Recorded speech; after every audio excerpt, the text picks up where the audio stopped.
नुकत्याच नवी दिल्लीतल्या जंतर मंतरसह देशभरात झालेल्या विद्यार्थी आंदोलनादरम्यान झालेल्या हिंसाचाराच्या सर्व घटनांची निष्पक्ष, पारदर्शक आणि सखोल चौकशी सुनिश्चित करण्यासाठी निवृत्त सर्वोच्च न्यायालयाच्या न्यायाधीशांच्या अध्यक्षतेखाली विशेष तपास पथक अर्थात SIT स्थापन करण्याचे निर्देश सर्वोच्च न्यायालयानं आज दिलेत.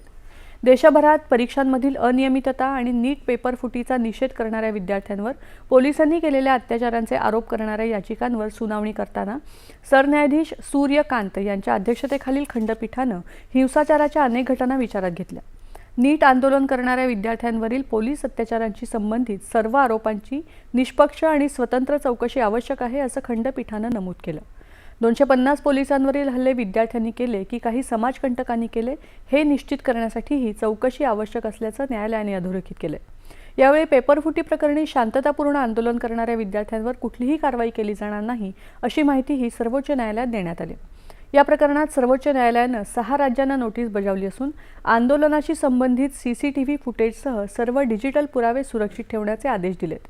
यासोबत मुख्य सचिवांना पुढील सुनावणीसाठी उपस्थित राहण्याचे आदेशही सर्वोच्च न्यायालयानं दिले आहेत. पंतप्रधान नरेंद्र मोदी यांची तरुण